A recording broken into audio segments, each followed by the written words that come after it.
Supreme court में NEET की परीक्षा दोबारा कराने के लिए याचिकाएं लगाई गई थी और एक याचिका ये भी थी कि जो परीक्षा है वो दोबारा न कराई जाए, लेकिन अभी जो है उन लोगों को सुना गया जिन्होंने परीक्षा जो है वो रद्द करने की मांग की थी। कुछ बच्चे हमारे साथ हैं, उनसे भी हम बात करेंगे और ये समझेंगे कि आज की पूरी जो सुनवाई है उसको किस तरीके से देखते हैं, खासकर तब जब सुप्रीम कोर्ट ये बात कह रहा है कि वो एक एक बात को बारीकी से देख रहा है, क्योंकि मामला जो है वो लगभग 24 लाख बच्चों के भविष्य से जुड़ा हुआ है और सुप्रीम कोर्ट ने अलग अलग चीज़ें बातें जो हैं वो की। और इन पूरी बातों पर बात करने के लिए हमारे साथ डॉक्टर भूपेंद्र भी हैं और बच्चे भी हैं। डॉक्टर, आज की हेयरिंग आप लोग सुप्रीम कोर्ट में ही सुन रहे थे, किस तरीके से देखते हैं आज की हेयरिंग? सर, आज की हेयरिंग को मैं बड़े पॉजिटिव तरीके से देखता हूँ। सीजीआई साहब ने एनटीए से काफ़ी बहुत क्लियर क्वेश्चन पूछे, क्या प्रोसेस होता है, कैसे आप पेपर प्रिंट कराते हैं, कैसे वो सेंटर्स तक पहुँचते हैं, किस तरीके से आप उनको लीक होने से रोकते हैं, ये सारी चीज़ें हैं। पर मुझे लगता है कि जिस तरीके से सुप्रीम कोर्ट ने ये मान तो लिया है कि भैया आप फ्रॉड तो हुआ है, पेपर लीक हुआ है, पर कितने व्यापक लेवल पे हुआ है मुझे लगता है ये मैटर नहीं करता सर। क्योंकि आपने देखा कि चाहे हजारीबाग हो, गोधरा हो, पटना हो, अरे हर जगह पेपर पहुंचा है, इंटरनल लीक हुआ है पेपर। लोगों ने बोला कि हमको पेपर एक दिन पहले मिला, ओएमआर आंसर की मिली। और सर यहाँ पर सिर्फ पेपर लीक का मुद्दा नहीं है, यहाँ पे उससे बड़ा एक मुद्दा है इंटरनल सेटिंग का, जो ओएमआर में हुआ है, जो एनटीए ने अंदर इंटरनल लेवल पे किया है। तो आरोप है आप लोगों? सर ये आरोप नहीं है, ये बिल्कुल फैक्ट है जी। ये जो गोधरा वाला जो केस है उसमें एक सेंटर अभी पकड़ा गया क्योंकि मीडिया में उसका नाम आ गया कि वहाँ पे ओएमआर सेटिंग हुई थी, पर ऐसे 4000 में से कितने सेंटर होंगे जहाँ पे हमें मीडिया से ही पता चला कि बहुत सारे सेंटर पे कैमरा नहीं थे। जब वहाँ पे सीसीटीवी नहीं होगा तो आप क्या प्रूफ लेंगे? अब चोर से आप पूछोगे कि आपने ओएमआर सेटिंग की है तो वो थोड़ी बोलेगा कि हाँ मैंने की है, चोर तो बोलेगा कि मैंने नहीं की है।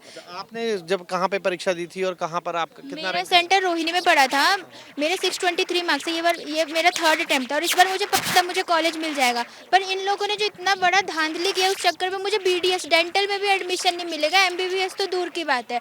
ये अब आज सीजीआई सर ने बोला है कि अगर क्या हम कर सकते हैं, छांट सकते हैं बच्चों को कि जिन्हें फ़ायदा हुआ है या जिन्हें नहीं हुआ है।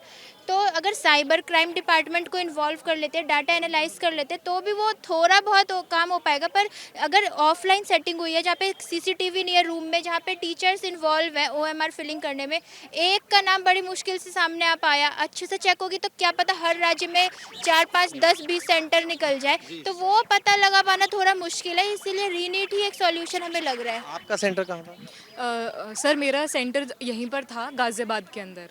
और आज ये कहा गया कि स्टेटस रिपोर्ट जमा कराए, सीबीआई से भी कहा है क्योंकि उनके पास भी मामला है और एनटीए को भी कहा गया है। तो इसको क्योंकि सीजीआई ने खुद हर मामले को बड़ी बारीकी से सुना है और समझा है कि पूरा प्रोसेस क्या होता है, उसको आप लोग छात्रों में क्या, छात्र किस तरीके से देख रहे हैं? सर हम तो इस चीज़ को एक पॉजिटिव नोट पर ही देखे हैं, कुछ अच्छा ही निकल करके आए तो हम सच में हमें खुशी मिलेगी।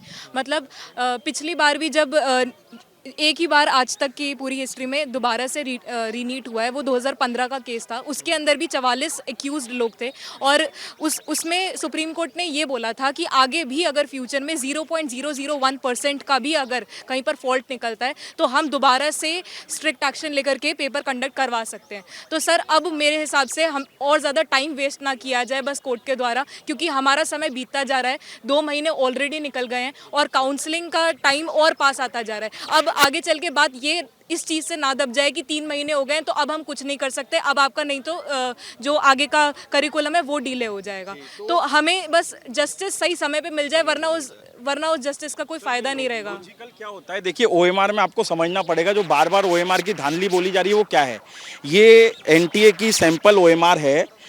बच्चा जब ओएमआर को भरता है तो उसमें ये प्रावधान नहीं है कि वहाँ लिखा हो कि उसने कितने क्वेश्चन पे बबल्स मारी, ऐसा कोई प्रावधान नहीं है। जब माननीय एजुकेशन मिनिस्टर से हम लोग मिले, मेरे ब्रदर मिले, हमने उनसे कहा कि आप ट्रांसपेरेंट बनाएं, ओएमआर में अगर बच्चे ने 30 क्वेश्चन अटेम्प्ट किए हैं तो वह इन्विजिलेटर साइन करे, क्योंकि ओएमआर में इंटरनल सेटिंग हो सकती है। तो वो कहने लगे नहीं आप भटकाने की कोशिश कर रहे हैं। तो एनटीए की ओएमआर ट्रांसपेरेंट नहीं है। गोधरा में जो पुलिस ने एफआईआर दर्ज की, उसने 60 लाख कैश बरामद किए, 2 करोड़ 60 लाख के उनने पोस्ट डेटेड चेक बरामद किए, वहां उनने कबूला। पटना का जिक्र किया? नहीं सर, यही तो बात है ना। वहां पे एज कन्वीनियंस जो है सरकार अपनी तरीके से चीज दिखा रही है। गोधरा आपने गायब कर दिया, क्योंकि मैं बार बार बोल रहा हूं, आप एक मुखिया को ढूंढ रहे हो, एनटीए के अंदर 100 मुखिया बैठे हुए हैं। सर जब तक एनटीए इन्वॉल्व नहीं होता इतना बड़ा पेपर लीक हो ही नहीं सकता। भूपेंद्र, एक बार हम बता दें क्या क्या कहा है। देखिए, सीजीआई ने कहा, एनटीए को कहा है कि वो पहले पेपर लीक का नेचर क्या है, कहाँ लीक हुआ, समय कितना था, परीक्षा और लीक के बीच में ये बताए। क्योंकि ये मामला 24 लाख बच्चे हैं जिनके भविष्य से जुड़ा हुआ है। इसकी जांच होनी चाहिए कि क्या कथित उल्लंघन सिस्टमैटिक तरीके से हुआ है, क्या उल्लंघन ने पूरी परीक्षा प्रणाली को प्रभावित किया है, क्या धोखाधड़ी के लाभार्थियों को बेदाग छात्रों के से अलग करना संभव है। ये कुछ सवाल जो हैं वो जांच में होने चाहिए, इस बात को पूछा है। इसके अलावा सीजीआई ने कहा पेपर लीक कब हुआ, किस तरफ से हुआ, लीक और परीक्षा शुरू होने के समय में कितना अंतराल था, यानी कि क्या ये व्यापक लेवल पर हुआ या फिर कुछ सेंटर्स पर हुआ। इस चीज़ को सीजीआई ने जो सीबीआई से मामले की जाँच की, अभी क्या स्टेटस है, इसकी रिपोर्ट मांगी है और जाँच अधिकारी से पूछा है कि लीक कब हुआ। एनटीए से पूछा कि आपको लाभार्थियों की पहचान के लिए आपने अब तक क्या किया, क्योंकि 4 जून को रिजल्ट आया था और अब हम जुलाई में खड़े हैं, 8 जुलाई को ये सुनवाई हो रही है। तो ऐसे में इतना समय बीत गया, तो आपने जिनको लाभ पहुंचा, चाहे वो अगर पटना का जिक्र भी किया जा रहा है, तो फिर उनको आपने आइडेंटिफाई किया है क्या। इसके अलावा एनटीए बताए कि लाभार्थी किस सेंटर से थे, जो लाभार्थी हैं उनकी संख्या कितनी है, यानी कि एनटीए पर भी बहुत सारे सवाल जो हैं वो पूछे हैं। सीबीआई से भी उसने स्टेटस रिपोर्ट पूछी है और अब जो है तमाम सवालों के जवाब जो है वो अगली सुनवाई में देने होंगे और बुधवार की बजाय अब गुरुवार को ये सुनवाई होगी। तब एक बार फिर इन 24 लाख बच्चों की निगाहें सुप्रीम कोर्ट पर होंगी, उनके अभिभावकों की होंगी, ऐसे लोगों की होंगी जो कि ये देख रहे हैं कि नीट की परीक्षा जो है वो कुछ लोग उनमें से मांग कर रहे हैं कि दोबारा से हो और कुछ लोग ये कह रहे हैं दोबारा ना हो। लेकिन कुछ लोग जो कह रहे हैं वो ये ज़रूर कह रहे हैं कि पवित्रता जो एग्ज़ाम की है वो ज़रूर बनी रहनी चाहिए। सुप्रीम कोर्ट में नीट की परीक्षा दोबारा कराने के लिए याचिकाएं लगाई गई थी और एक याचिका ये भी थी कि जो परीक्षा है वो दोबारा न कराई जाए। लेकिन अभी जो है उन लोगों को सुना गया जिन्होंने परीक्षा जो है वो रद्द करने की मांग की थी। कुछ बच्चे हमारे साथ हैं, उनसे भी हम बात करेंगे और ये समझेंगे कि आज की पूरी जो सुनवाई है उसको किस तरीके से देखते हैं, खासकर तब जब सुप्रीम कोर्ट ये बात कह रहा है कि वो एक एक बात को बारीकी से देख रहा है, क्योंकि मामला जो है वो लगभग 24 लाख बच्चों के भविष्य से जुड़ा हुआ है और सुप्रीम कोर्ट ने अलग अलग बातें जो हैं वो की। और इन पूरी बातों पर बात करने के लिए हमारे साथ डॉक्टर भूपेंद्र भी हैं और बच्चे भी हैं। डॉक्टर, आज की हेयरिंग आप लोग सुप्रीम कोर्ट में ही सुन रहे थे, किस तरीके से देखते हैं आज की हेयरिंग? सर आज की हेयरिंग को मैं बड़े पॉजिटिव तरीके से देखता हूँ। सीजीआई साहब ने एनटीए से काफ़ी बहुत मतलब क्लियर क्वेश्चन पूछे, क्या प्रोसेस होता है, कैसे आप पेपर प्रिंट कराते हैं, कैसे वो सेंटर्स तक पहुँचते हैं, किस तरीके से आप उनको लीक होने से रोकते हैं, ये सारी चीज़ें हैं। पर मुझे लगता है कि जिस तरीके से सुप्रीम कोर्ट ने ये मान तो लिया है कि भैया आप फ्रॉड तो हुआ है, पेपर लीक हुआ है, पर कितने व्यापक लेवल पे हुआ है मुझे लगता है ये मैटर नहीं करता सर। क्योंकि आपने देखा कि चाहे हजारीबाग हो, गोदरा हो, पटना हो, अरे हर जगह पेपर पहुंचा है, इंटरनल लीक हुआ है पेपर। लोगों ने बोला कि हमको पेपर एक दिन पहले मिला, ओएमआर आंसर की मिली। और सर यहाँ पर सिर्फ पेपर लीक का मुद्दा नहीं है, यहाँ पे उससे बड़ा एक मुद्दा है इंटरनल सेटिंग का, जो ओएमआर में हुआ है, जो एनटीए ने अंदर इंटरनल लेवल पे किया है। तो आरोप है आप लोगों? सर ये आरोप नहीं है, ये बिल्कुल फैक्ट है जी। ये जो गोदरा वाला जो केस है उसमें एक सेंटर अभी पकड़ा गया क्योंकि मीडिया में उसका नाम आ गया कि वहाँ पे ओएमआर सेटिंग हुई थी। पर ऐसे 4000 में से कितने सेंटर होंगे जहाँ पे हमें मीडिया से ही पता चला कि बहुत सारे सेंटर पे कैमरा नहीं थे। जब वहाँ पे सीसीटीवी नहीं होगा तो आप क्या प्रूफ लेंगे? अब चोर से आप पूछोगे कि आपने ओएमआर सेटिंग की है तो वो थोड़ी बोलेगा कि हाँ मैंने की है, चोर तो बोलेगा कि मैंने नहीं की है। आपने जब कहाँ पे परीक्षा दी थी और कहाँ पर आप कितना मेरा सेंटर रोहिणी में पड़ा था, मेरे 623 मार्क्स से ये मेरा 3rd अटेम्प्ट था और इस बार मुझे पता था मुझे कॉलेज मिल जाएगा। पर इन लोगों ने जो इतना बड़ा धांधली किया उस चक्कर में मुझे बीडीएस डेंटल में भी एडमिशन नहीं मिलेगा, एमबीबीएस तो दूर की बात है। ये अब आज सीजीआई सर ने बोला है कि अगर क्या हम कर सकते हैं, छांट सकते हैं बच्चों को कि जिन्हें फ़ायदा हुआ है या जिन्हें नहीं हुआ है। तो अगर साइबर क्राइम डिपार्टमेंट को इन्वॉल्व कर लेते, डाटा एनालाइज कर लेते तो भी वो थोड़ा बहुत काम हो पाएगा। पर अगर ऑफलाइन सेटिंग हुई है जहाँ पे सीसीटीवी नहीं है रूम में, जहाँ पे टीचर्स इन्वॉल्व है ओएमआर फिलिंग करने में, एक का नाम बड़ी मुश्किल से सामने आ पाया, अच्छे से चेक होगी तो क्या पता हर राज्य में 4, 5, 10, 20 सेंटर निकल जाए, तो वो पता लगा पाना थोड़ा मुश्किल है। इसीलिए रीनीट ही एक सॉल्यूशन हमें लग रहा है। आपका सेंटर कहाँ था? सर मेरा सेंटर यहीं पर था, गाजियाबाद के अंदर।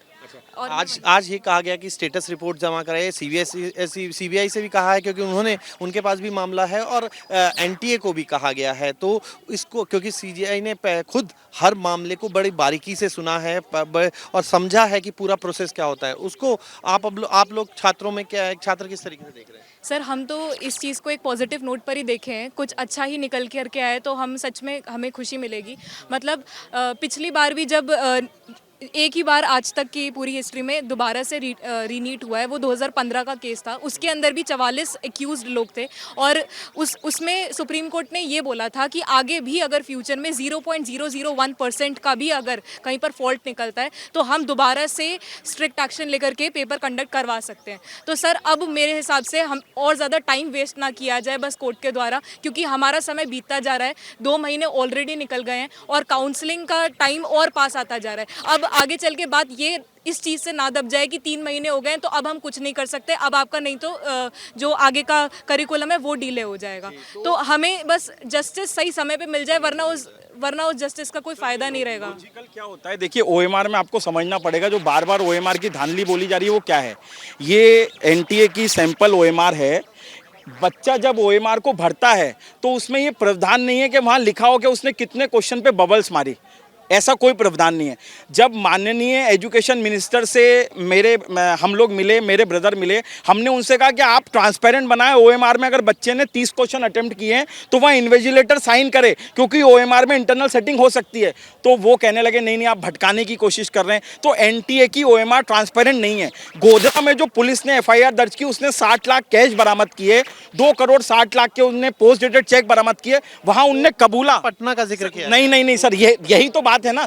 वहां पे एस कन्वीनियंस जो है सरकार अपनी तरीके से चीज दिखा रही है। गोधरा आपने गायब कर दिया, क्योंकि मैं बार बार बोल रहा हूं, आप एक मुखिया को ढूंढ रहे हो, एनटीए के अंदर 100 मुखिया बैठे हुए हैं। सर जब तक एनटीए इन्वॉल्व नहीं होता इतना बड़ा पेपर लीक हो ही नहीं सकता। भूपेंद्र, एक बार हम बता दें क्या क्या कहा है। देखिए सीजीआई ने कहा, एनटीए को कहा है कि वो पहले पेपर लीक का नेचर क्या है, कहाँ लीक हुआ, समय कितना था, परीक्षा और लीक के बीच में ये बताए। क्योंकि ये मामला 24 लाख बच्चे हैं जिनके भविष्य से जुड़ा हुआ है। इसकी जांच होनी चाहिए कि क्या कथित उल्लंघन सिस्टमैटिक तरीके से हुआ है, क्या उल्लंघन ने पूरी परीक्षा प्रणाली को प्रभावित किया है, क्या धोखाधड़ी के लाभार्थियों को बेदाग छात्रों के से अलग करना संभव है। ये कुछ सवाल जो हैं वो जांच में होने चाहिए, इस बात को पूछा है। इसके अलावा सीजीआई ने कहा पेपर लीक कब हुआ, किस तरफ से हुआ, लीक और परीक्षा शुरू होने के समय में कितना अंतराल था, यानी कि क्या ये व्यापक लेवल पर हुआ या फिर कुछ सेंटर्स पर हुआ। इस चीज़ को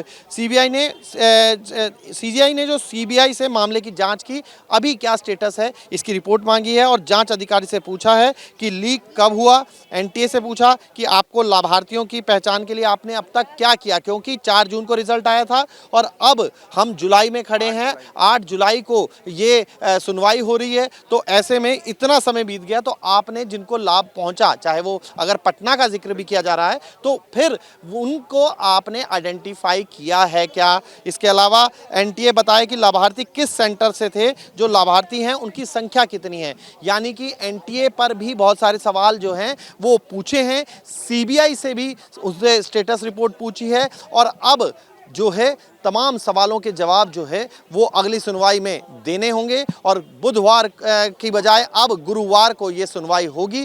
तब एक बार फिर इन 24 लाख बच्चों की निगाहें सुप्रीम कोर्ट पर होंगी, उनके अभिभावकों की होंगी, ऐसे लोगों की होंगी जो कि ये देख रहे हैं कि नीट की परीक्षा जो है वो कुछ लोग उनमें से मांग कर रहे हैं कि दोबारा से हो और कुछ लोग ये कह रहे हैं दोबारा ना हो, लेकिन कुछ लोग जो कह रहे हैं वो ये ज़रूर कह रहे हैं कि पवित्रता जो एग्ज़ाम की है वो जरूर बनी रहनी चाहिए। वीडियो जर्नलिस्ट विपिन कुमार के साथ मोहित बख्शी, न्यूज़ नेशन, दिल्ली।